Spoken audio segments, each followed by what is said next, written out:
رب العالمین والصلاة والسلام علی سید الانبیاء والمرسلین والعاقبۃ للمتقین اما بعد فاعوذ باللہ من الشیطان الرجیم بسم اللہ الرحمن الرحیم فاما من ثقلت موازینہ فہو فی عیشۃ راضیہ واما من خفت موازینہ فامہ ہاویہ وما ادراک ما ہی نار حامیہ صدق اللہ مولانا العظیم ان اللہ وملائکتہ یصلون علی النبی یا ایہا الذین آمنوا صلوا علیہ وسلموا تسلیما اللہم صلی علی سیدنا و مولانا محمد وعلی آل سیدنا و مولانا محمد وبارک وسلم وصلی علیہ الصلاة والسلام علیکہ یا سیدی یا رسول اللہ الصلاة والسلام علیکہ یا سیدی یا حبیب اللہ الصلاة والسلام علیکہ یا سیدی یا شفیع المذنبین وعلی آلکہ واصحابکہ یا سیدی یا رحمت للعالمین بعد از حمد و صلاۃ لائق عزت و تکریم جمیع احباب سمعین علی وقار، اس عنوان پر ہم گفتگو شام کے درس قرآن میں سماعت کر رہے تھے کہ کون کون سے عمل نیکیوں میں اضافے کا سبب بنتے ہیں۔ عمل تھوڑا ہوتا ہے پر جزا اللہ کی طرف سے بہت زیادہ میسر آتی ہے۔ اس سلسلہ میں بہت سارے اعمال ہم سماعت کر چکے۔ غالباً آج کی نشست اس سلسلہ کی آخری نشست ہے۔ ہم دیکھنا چاہیں گے کہ عنوان آج کی نشست کے اندر کمپلیٹ ہوتا ہے یا کہ نہیں ہوتا۔ گزشتہ جو اسباق ہم نے سماعت کیے 2-4 منٹوں میں، ان کی دہرائی آج آخری سبق میں مناسب سمجھوں گا۔ اب تک جو اعمال صالحہ محبوب علیہ الصلوۃ والسلام کی مبارک احادیث سے ہم سماعت کر چکے، جن کی وجہ سے نیکیوں میں نامہ اعمال کے اندر بہت زیادہ اضافہ ہوتا ہے۔ پہلے نمبر پر جو ہم نے عمل سماعت کیا تھا، محبوب علیہ السلام کا ایک فرمان کہ 2 کلمات ایسے ہیں جو زبان پر بڑے ہلکے ہیں، نامہ اعمال میں ان کا بڑا بوجھ ہوتا ہے۔ پہلا جو کلمہ تھا سبحان اللہ و بحمدہ سبحان اللہ العظیم۔ ان 2 کلمات پر پھر ہم نے دوسرا جو جملہ سماعت کیا تھا کہ ہر نماز کے بعد سبحان اللہ الحمدللہ اللہ اکبر کا یہ وظیفہ جو 33 اور پلس 34 مرتبہ پڑھا جاتا ہے، یہ بھی نیکیوں کے اندر اضافے کا سبب بنتا ہے۔ تیسرا عمل ہم نے سماعت کیا تھا کہ رات کو سونے سے قبل محبوب علیہ الصلوۃ والسلام کے فرمان کے مطابق جو بندہ 33 مرتبہ سبحان اللہ، 33 مرتبہ الحمدللہ اور 34 مرتبہ اللہ اکبر اس وظیفے کو پڑھتا ہے تو اللہ تبارک و تعالیٰ اس بندے کو 1000 بار پڑھنے کا ثواب عطا فرماتا ہے۔ یعنی یہ عمل تھوڑا تھا تو اس کی جزا بہت زیادہ بیان کی گئی۔ ایسے ہی چوتھے نمبر پر ہم نے جو عمل سماعت کیا، محبوب علیہ السلام کی ذات پر درود و سلام پڑھنا۔ درود و سلام کی وجہ سے اللہ تبارک و تعالیٰ جو برکات اور جو رحمتیں اور جو انوار عطا کرتا ہے، ہم نے انہیں سماعت کیا۔ اور درود و سلام کثرت کے ساتھ پڑھنا یہ نیکیوں میں اضافے کا سبب بنتا ہے۔ 5ویں نمبر پر ہم نے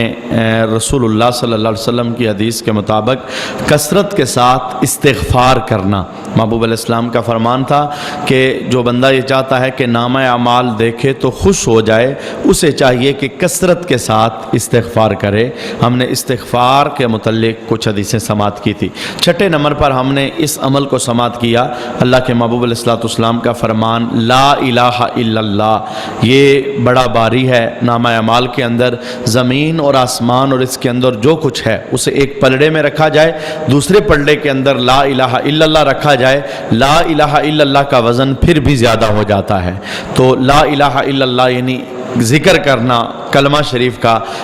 نمازوں کے بعد مختلف وظائف کے اندر، دن رات کے اندر اللہ کا نام کلمے کی صورت کے اندر لینا، یہ بھی نامہ اعمال کے اندر نیکیوں میں اضافے کا سبب بنتا ہے۔ 7ویں نمبر پر ہم نے ایک عمل سماعت کیا تھا کہ جب وضو سے ہم فارغ ہوں تو اعضائے وضو کو ہم کپڑے سے خشک نہ کریں، بلکہ جو پانی لگا ہے تو اسے اعضائے وضو پر لگا رہنے دیں۔ تو اس پانی کے متعلق محبوب علیہ الصلوۃ والسلام کا فرمان ہم نے سنا تھا کہ قیامت والے دن اس وضو کے پانی کو جو اعضاء پر لگا رہ گیا، کپڑے سے خشک نہیں کیا گیا، یہ بھی نیکیوں والے پلڑے کے اندر رکھا جائے گا۔ 8ویں نمبر پر ہم نے یہ سماعت کیا تھا کہ قربانی کے جانور کو جب اللہ کی رضا کے لیے بندہ قربان کرتا ہے تو قیامت کے دن اس قربانی کے جانور کے کھروں کو، بالوں کو، سینگوں کو اور کھال کو اس بندے کے جس کے نام کی قربانی دی گئی ریاکاری سے پاک تھی، خالص اللہ کی رضا کے لیے، تو اس کے نیکیوں والے پلڑے کے اندر رکھا جائے گا۔ ہم نے 10ویں نمبر پر اس بات کو سماعت کیا کہ جو بندہ صابر ہوتا ہے مختلف آزمائشوں کے اندر، امتحانوں کے اندر جو بندہ صابر ہوتا ہے اس کو بھی اللہ بہت بڑی جزا عطا کرتا ہے۔ اس میں دلیل ہم نے ایک حدیث سماعت کی تھی، رسول رحمت صلی اللہ علیہ وآلہ وسلم نے ایک عورت کے متعلق فرمایا کہ قیامت کے دن جب اس کے اعمال کو تولا جائے گا تو اس کے اعمال اود پہاڑ سے بھی زیادہ ہوں گے۔ پوچھا گیا حضور اس کا وظیفہ کیا تھا، اس کا کام کیا تھا؟ تو محبوب علیہ السلام ارشاد فرمانے لگے اس عورت کا وظیفہ یہ تھا کہ 12 بیٹے اس کی نگاہوں کے سامنے فوت ہوئے لیکن وہ رب کی رضا میں راضی رہی، یعنی صبر کیا اس نے، شکوہ اور شکایت اس نے زبان پر نہیں کی۔ 11ویں نمبر پر ہم نے نیکیوں میں اضافے کا سبب بننے والے عملوں میں سے اس عمل کو سماعت کیا کہ اپنے مسلمان بھائی کی مدد کر دینا کسی بھی جہت کے ساتھ۔ محبوب علیہ السلام کا خوبصورت ترین فرمان کہ جس نے اپنے بھائی کی مدد کر دی اگر تو کل قیامت کے دن نامہ اعمال میں نیکیاں زیادہ ہو گئی تو ٹھیک، ورنہ میں محمد قریب کھڑا ہوں گا اور اس بندے کا ہاتھ پکڑ کے اسے جنت میں داخل فرما دوں گا۔ 12ویں نمبر پر ہم نے اعمال کی دنیا کے اندر یہ عمل سماعت کیا تھا، اس نے اخلاق کی جو دولت ہے، اس نے کردار کی جو دولت ہے، یہ بھی نامہ اعمال کے اندر نیکیوں میں اضافے کا سبب بنتی ہے۔ اور اخلاق پر ہم نے پھر بہت ساری حدیثیں رسول رحمت صلی اللہ علیہ وآلہ وسلم کے بہت سارے فرامین بھی سماعت کیے۔ 13ویں نمبر پر ہم نے یہ بھی سماعت کیا کہ جب کوئی سواری خریدی جاتی ہے تو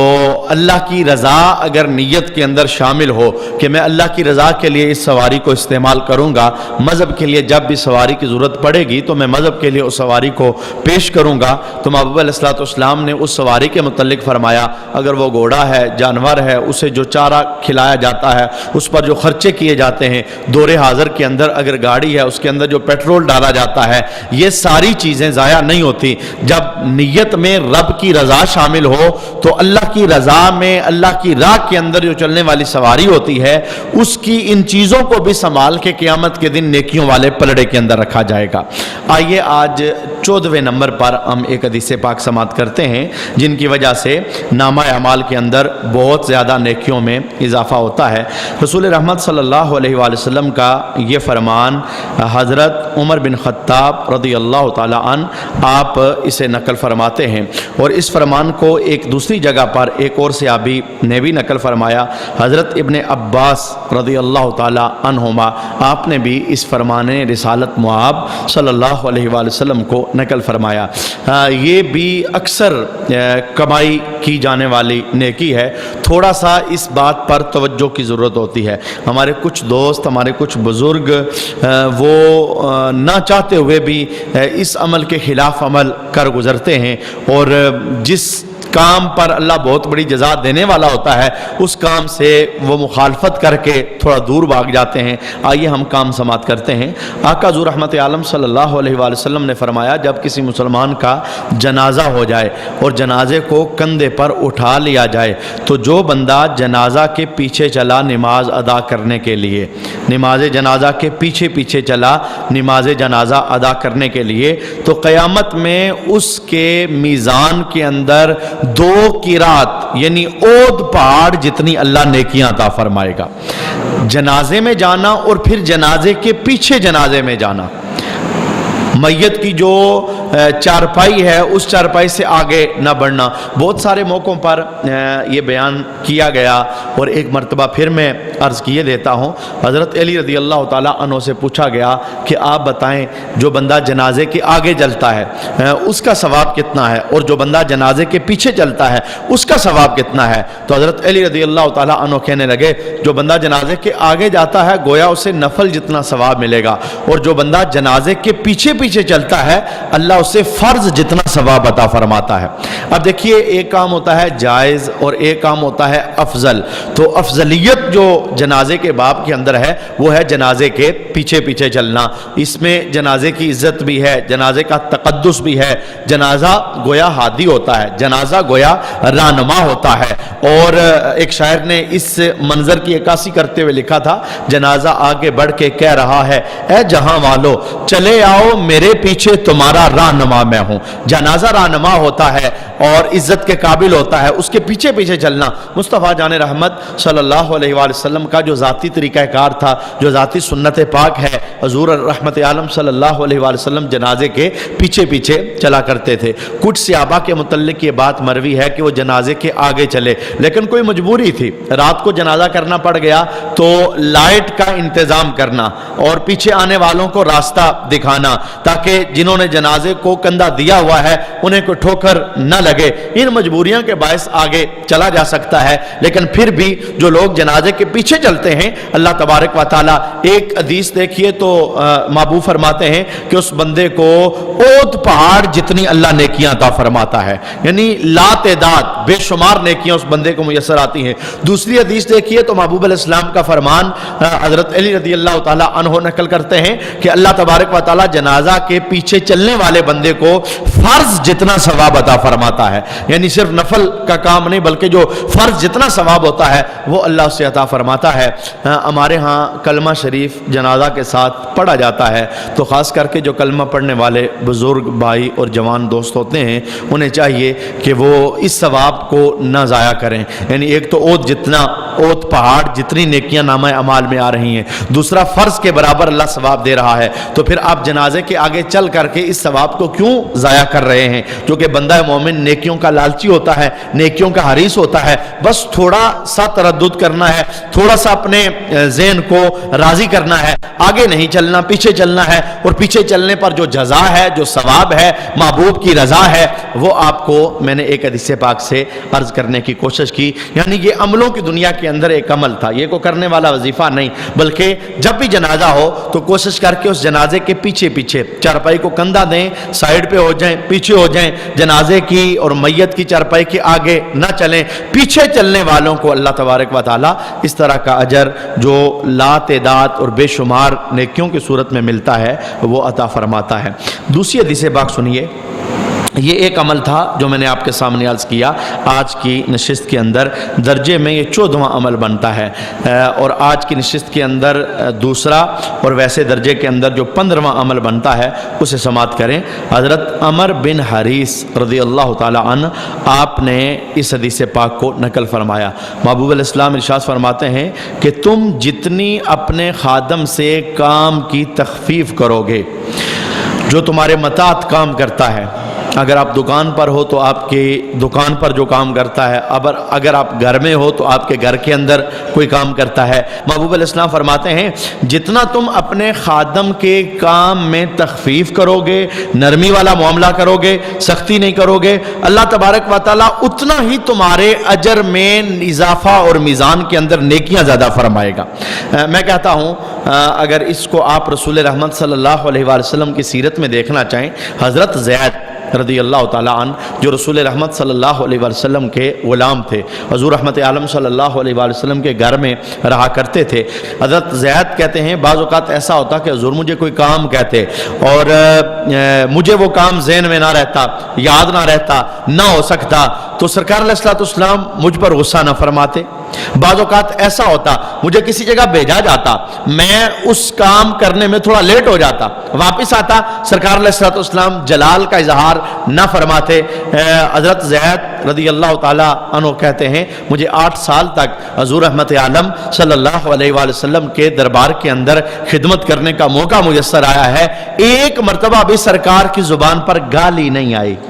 سخت لفظ نہیں آیا، گویا حضور عمل کے ذریعے ہمیں بتا رہے تھے جب کوئی کمزور بندہ اپنے پاس رکھ لو، جب کوئی ایسا بندہ جو تمہارے مطاعت ہے، جو تمہارے حکم کو ماننے والا ہے، اس کے ساتھ نرمی کرنا، اس کے ساتھ تخفیف والا معاملہ کرنا۔ حضور رحمت عالم صلی اللہ علیہ وآلہ وسلم کے ایک صحابی اپنے غلام پر غصے کا اظہار یوں کرنے لگے، انہوں نے ہاتھ اٹھایا کہ اپنے غلام کو تھپڑ مار دیا جائے، تو آقا حضور رحمت عالم صلی اللہ علیہ وآلہ وسلم اسی اثناء میں تشریف فرما ہوئے تو حضور نے اپنے غلام صحابی کا ہاتھ پکڑ لیا اور ہاتھ پکڑ کے ایک جملہ بولا۔ حضور فرمانے لگے، اے اپنے غلام کو مارنے والے، تو اس پر مارنے کی طاقت رکھتا ہے، کوئی اور بھی تو ہے جسے تجھ پر طاقت ہے،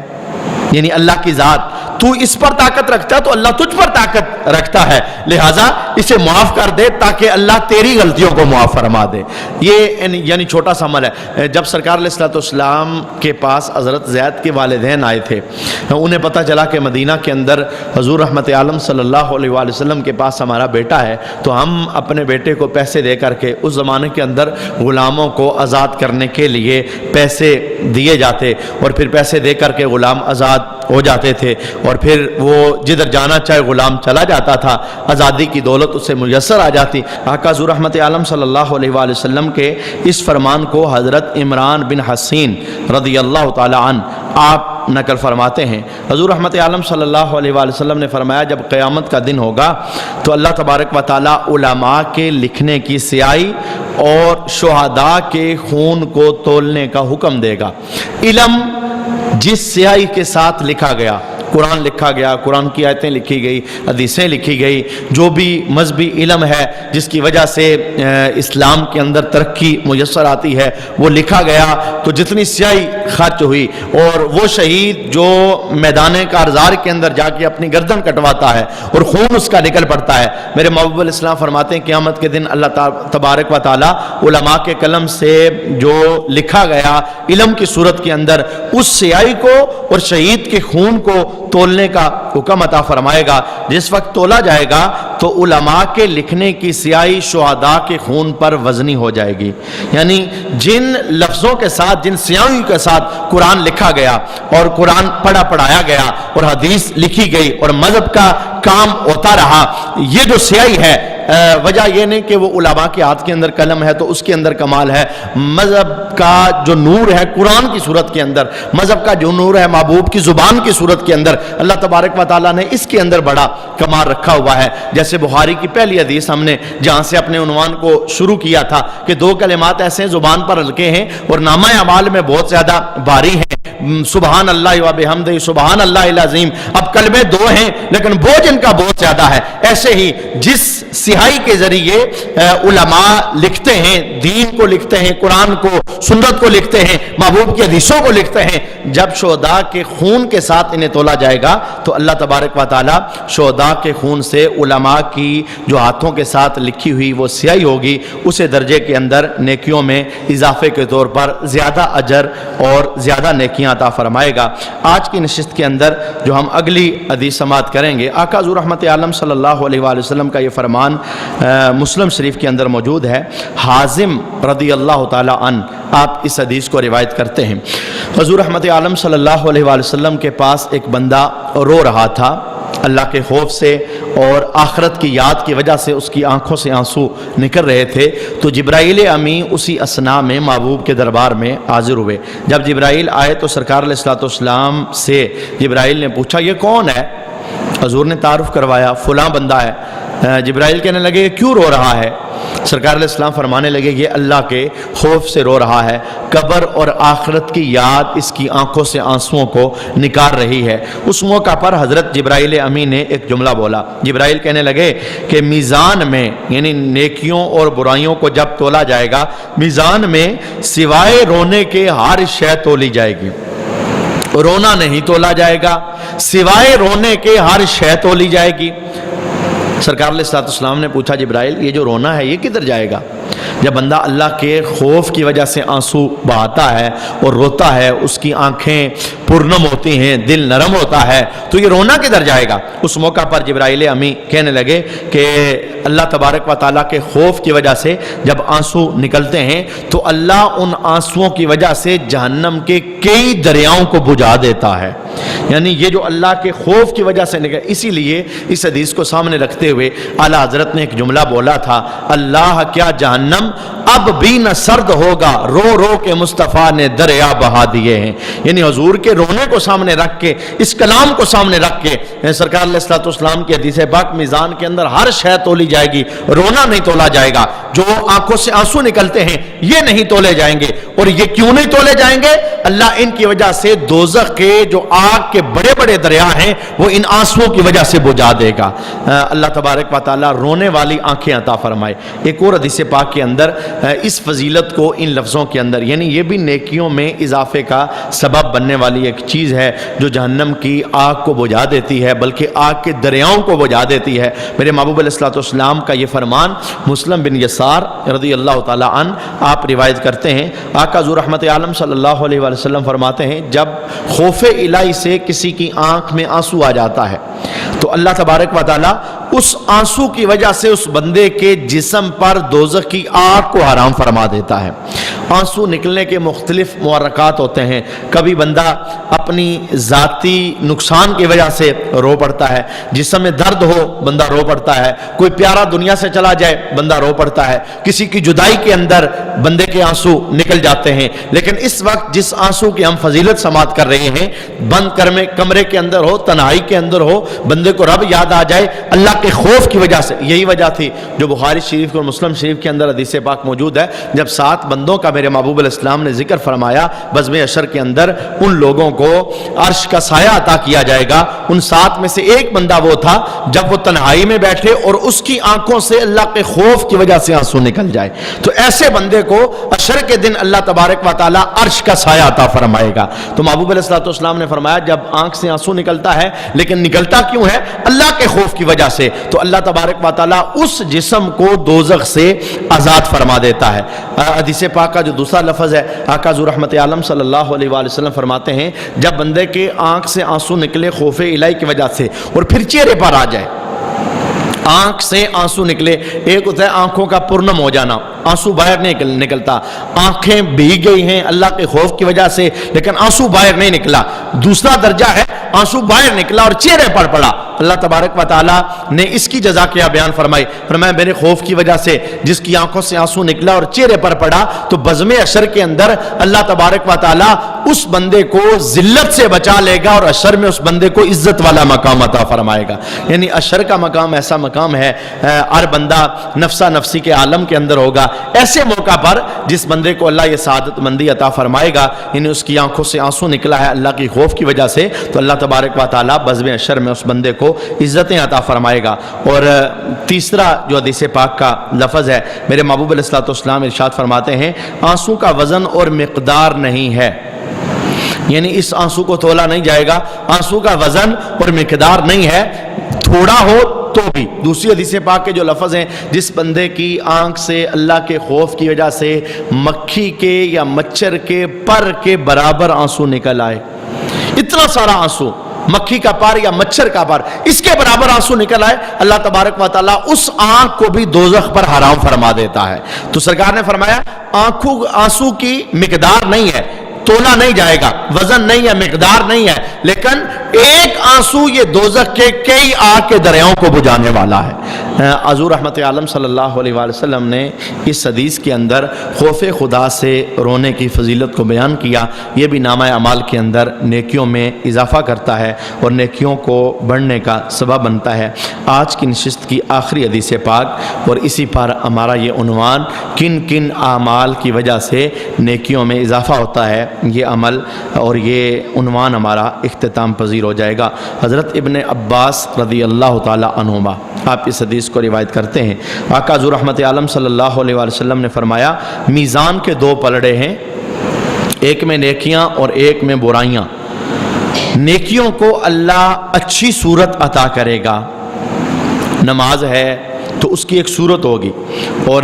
روزہ ہے اس کا ایک وجود ہوگا، ایک صورت ہوگی. اس صورت کو حضور رحمت عالم صلی اللہ علیہ وآلہ وسلم نے دوسری حدیث میں یوں بیان فرمایا تھا، جب بندہ قبر میں جاتا ہے 3 سوال ہو جاتے ہیں تو قبر کے اندر یاتی ہی رجل، ایک رجل آتا ہے، ایک بندہ آتا ہے، احسن الوجہ، چہرہ اس کا سونا ہوتا ہے، طیب الریح، کپڑوں سے خوشبو آ رہی ہوتی ہے، سفید کپڑوں میں ملبوس ہوتا ہے. تو صاحب قبر اس سے پوچھتا ہے تو کون ہے؟ وہ تعارف اپنا کرواتا ہے، انا عملک الصالح، میں تیرا صالح عمل ہوں، میں تیری نماز، میں تیرا روزہ، میں تیرا حج. یعنی نماز تھی، روزہ تھا، حج تھا، زکوٰۃ تھی، قرآن پڑھنا تھا، رونا تھا، استغفار کرنا تھا، درود و سلام پڑھنا تھا، سجدے کرنا تھا، اوزاریاں کرنا تھا. اللہ تبارک و تعالیٰ قبر میں ان سارے عملوں کو ایک سونی صورت عطا فرمائے گا. اس چیز کو اس حدیث میں بیان کیا جا رہا ہے تو ان کی وجہ سے برائیاں بوجھل ہو جائیں گی، یعنی برائیوں کا کوئی وزن نہیں رہے گا، نیکیوں کا وزن زیادہ ہو جائے گا، برائیاں ہلکی پڑ جائیں گی. تو اللہ تبارک و تعالیٰ کی طرف سے کہا جائے گا کہ اس بندے کو اعمال کے ساتھ جنت میں داخل کر دو، عمل بھی ساتھ جائیں، اور پھر اس بندے کو عملوں کے درجوں کے مطابق اللہ جنت میں درجہ عطا فرما دے. جتنا عمل اونچا ہوگا اتنا ہی جنت کے اندر اللہ اسے درجہ عطا فرمائے گا. حدیث کا دوسرا جملہ یہ ہے، رسول رحمت صلی اللہ علیہ وآلہ وسلم فرماتے ہیں جو برائیاں ہیں یہ کبھی ترین شکل کے اندر نامہ اعمال میں پیش کی جائیں گی. دنیا کے اندر جو بندہ گناہ کرتا ہے، بے نماز ہونا ہے، جھوٹ بولنا ہے، سود کھانا ہے، حرام کھانا ہے، بدکاری کرنا ہے، شراب پینا ہے، ماں باپ کا دل دکھانا ہے، پڑوسیوں کا دل دکھانا ہے، بد اخلاقی کرنا ہے، لڑائی جھگڑا کرنا ہے، گالی گلوچ، یہ جتنی بھی برائیاں ہیں محبوب علیہ السلام فرماتے ہیں ان کا بھی ایک وجود ہوگا. نیکیوں کا وجود ہے، احسن وجود، اچھا وجود، سونی صورت. اور پھر یہ نیکیاں صاحب حسنات، یعنی جس بندے نے نیکیاں کی ہیں اس مومن کو اپنے ساتھ جنت میں لے جا کر کے اسے اپنا درجہ بتائیں گے. تو نے ہمیں کیا تھا تو ہماری وجہ سے ہمارے ساتھ اللہ نے تمہیں یہ مقام عطا کیا ہے. تو جو برائیاں ہیں محبوب فرماتے ہیں انہیں کبھی ترین شکل کے اندر لایا جائے گا. یہی وجہ ہے امام محمد غزالی علیہ الرحمہ نے اسی حدیث پاک سے ایک عنوان اٹھایا ہے کہ جب بندہ قبر میں پہنچتا ہے تو برائیاں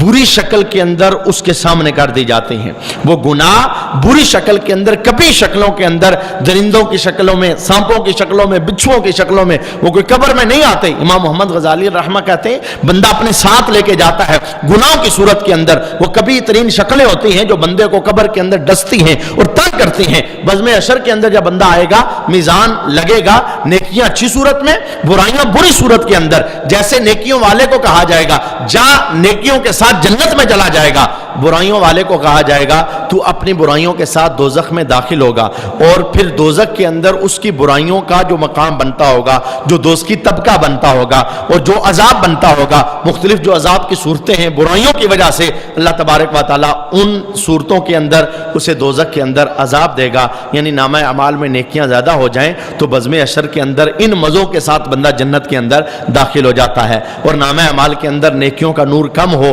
تہی دامن بندہ اللہ کے دربار میں پہنچے تو پھر وہ بری شکلوں کے اندر جو برائیوں کا عذاب ہوتا ہے وہ بندے کے ساتھ دوزخ کے اندر داخل ہو جاتا ہے. ہم اللہ کے دربار میں دعا کرتے ہیں اللہ ہم سب کو صالح اعمال کی توفیق عطا فرمائے، زیادہ سے زیادہ نیکیاں اور نیکیوں والے عمل جو محبوب علیہ السلام نے بیان فرمائے اللہ ہم سب کو کرنے کی سعادت عطا فرمائے. وما علینا الا البلاغ المبین.